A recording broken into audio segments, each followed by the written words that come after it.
J'ai oublié Félix. Les vraies voix Sud Radio. Bonsoir Félix, 3 mots dans l'actu qui sont trêve, parrain et audition. Pardon, Félix. Je vous en prie, une trêve de 30 jours sur leur sol. Les Ukrainiens ont accepté la proposition américaine après les pourparlers d'hier. La balle est dans le camp russe. Le Kremlin semble vouloir gagner du temps.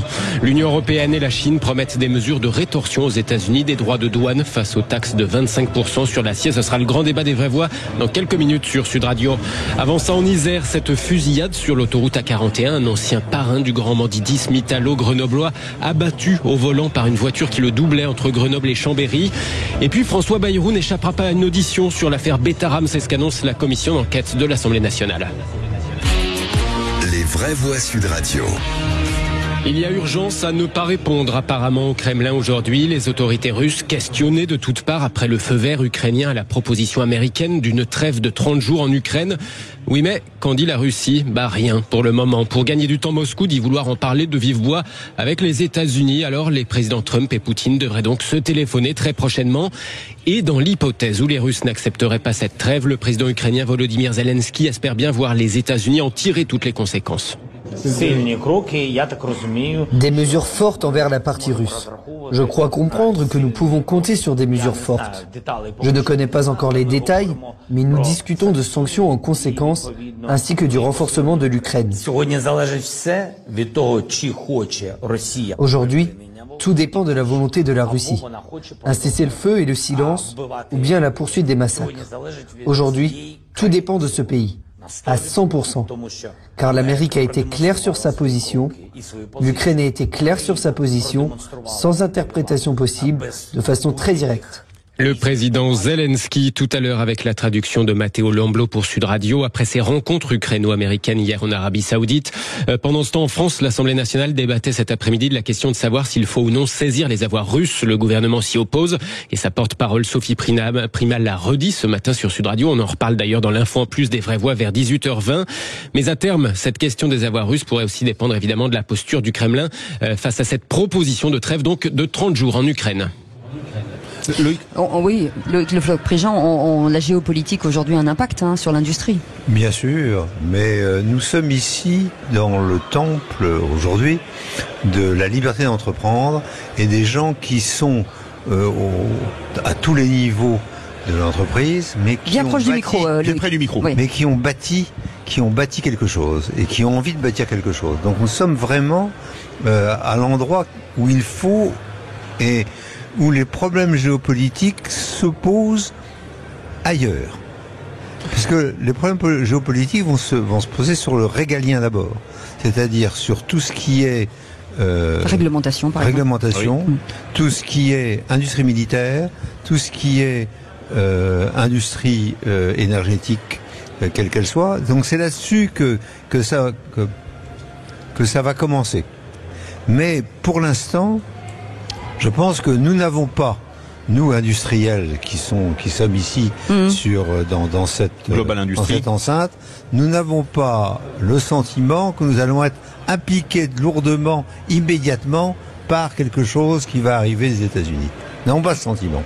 C'est-à-dire que la géopolitique va d'abord aller sur les grands secteurs et les grands industriels et nous allons voir ce qui se passe. Alors eux, ce sont les donneurs d'ordre pour nous parce qu'il y a énormément ici de sous-traitants et ces sous-traitants vont regarder ce qui se passe et nous sommes inquiets. Oui, c'est ça, c'est ce que j'allais rebondir sur Sébastien Gillet, c'est clair. Qui est le mais directeur nous sommes volontaires. Voilà. C'est-à-dire qu'il y a cette double, et c'est ça qui est intéressant de voir le nombre de gens qui viennent ici et le nombre de gens qui viennent pour regarder, pour comprendre ce qui est en train de se passer, c'est que d'un côté, il est clair que la géopolitique risque de nous péter à la gueule, c'est vrai, mais d'un autre, nous avons envie de nous en sortir. On se préserve, c'est ça. Et nous avons eu énormément de coups sur la figure ces derniers temps, et de la part du gouvernement français, disons-le. Et nous avons tenu bon, et nous avons envie de tenir bon. Ouais. Et c'est ça que nous exprimons par notre présence ici, et par notre présence en tant qu'exposant, ou en tant que visiteur. Sébastien Gillet veut réagir. Rapidement, parce qu'on a encore des infos. On n'a pas... Allez-y.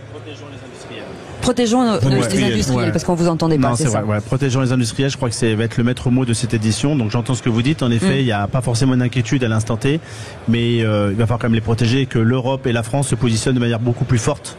Et ça va dans la question que vous avez évoquée dans le grand débat. Absolument. Donc, ça, c'est ce qui est dit dans les allées. Hein. Anaïs Voigilis, oui, il faut qu'on se protège, qu'on soit solidaire peut-être face à ces enjeux. Alors, je pense que, en effet, il faut être solidaire et toute la politique, à mon avis, solidaire à l'échelle nationale, solidaire à l'échelle européenne. Et toute la stratégie, à mon avis, des États-Unis, mais aussi de la Chine, mais pas pour les mêmes intérêts, pas avec pour les mêmes raisons surtout. Pas pour les mêmes raisons, pas pour les mêmes intérêts, pas avec les mêmes stratégies. Sont quand même de fragmenter l'Union européenne pour l'affaiblir. On voit toute la difficulté à parler d'une voie commune, à avoir une vision commune. Mais en fait, se protéger pour se protéger, ça n'a pas de sens. C'est-à-dire, il faut savoir définir ce qu'on veut réellement. C'est-à-dire, on peut augmenter les droits de douane, mais il y a peut-être des domaines où c'est peut-être pas intéressant d'aller jouer la guerre commerciale. Et il y a d'autres questions qui vont se poser en termes de stratégie, à mon avis, à l'Union européenne, en termes de dépendance. Et est-ce que quand on fait une politique pour attirer les capitaux étrangers, on est capable de aujourd'hui parler de transfert de technologie, de clauses de localisation, de sites de production pour bénéficier de certaines aides, de mettre des clauses environnementales dans la commande publique, de mettre des clauses sur l'emploi dans la commande publique. En fait, c'est tout cet arsenal qui doit se poser et pas uniquement se protéger pour se protéger. C'est quelle politique on met en place, qu'est-ce qu'on veut absolument maîtriser sur le territoire, quel secteur. La force du collectif, c'est ça que vous voulez dire. La force du collectif, mais quel secteur on interdit aussi d'accès à des acteurs non européens, comme la Chine a pu le faire dans des domaines stratégiques. Et en fait, c'est toute cette question-là qui se pose et on se rend compte que l'Europe est relativement démunie en termes de doctrine. Mais nous n'attendons pas beaucoup du gouvernement et des gouvernements. Oui, on a bien compris. Vous comprenez bien ça. Ouais. Tout à l'heure, on disait, voilà, on va réindustrialiser.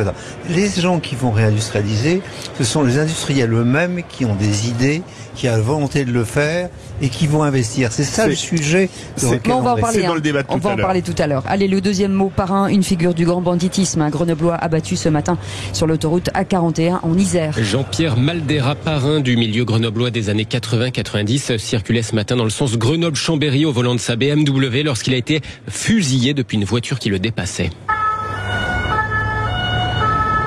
On l'entend après cette scène peu croyable. Forcément, la circulation a été perturbée, coupée. Aujourd'hui, âgé de 71 ans, la victime a succombé à ses blessures. Les tireurs sont toujours recherchés. Leur Renault Mégane volé a été retrouvé incendié peu après entre Grenoble et Saint-Martin-d'Hères sur un parking, selon le Dauphiné libéré.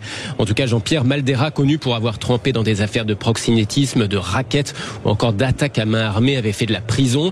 Il n'avait plus fait parler de lui depuis une vingtaine d'années. Son propre frère avait déjà disparu dans des circonstances mystérieuses. En 2015, il n'avait plus été vu après un mystérieux rendez-vous. Les enquêteurs, à l'époque, estimaient qu'il avait lui aussi déjà certainement été tué. Ah oui. Troisième mot, audition. La commission d'enquête parlementaire sur Betaram veut entendre François Bayrou. Bien sûr que le Premier ministre sera auditionné à l'Assemblée, lance aujourd'hui la présidente de cette commission d'enquête parlementaire sur les violences en milieu scolaire, une commission créée dans la foulée de ce scandale sur les violences physiques et sexuelles dans l'établissement catholique des Pyrénées-Atlantiques. François Bayrou, accusé d'avoir passé sous silence des infos dont il aurait eu connaissance, le Premier ministre qui a vigoureusement nié ces dernières semaines à plusieurs reprises.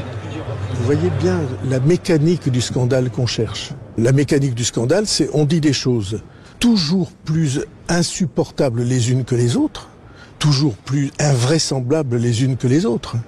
Ces protagonistes, je ne les connais pas, ma femme ne les connaît pas non plus. Mais n'utilisez pas des mots qui sont faits pour faire monter la tension. Moi, je dis les choses comme elles sont. Cette mécanique du scandale, qui vise à toujours faire monter la tension, je la connais très bien, c'est la mécanique de l'affaire Baudis. Et puis on s'est aperçu au bout du compte qu'il n'y avait rien. Le chef du gouvernement n'aura donc pas le choix de répondre à cette convocation de la commission d'enquête parlementaire. C'est ce qu'estiment aujourd'hui les trois responsables, députés PS, LFI et Renaissance. C'était lors d'une conférence de presse commune cet après-midi. Merci beaucoup Félix Mathieu. Allez, vous restez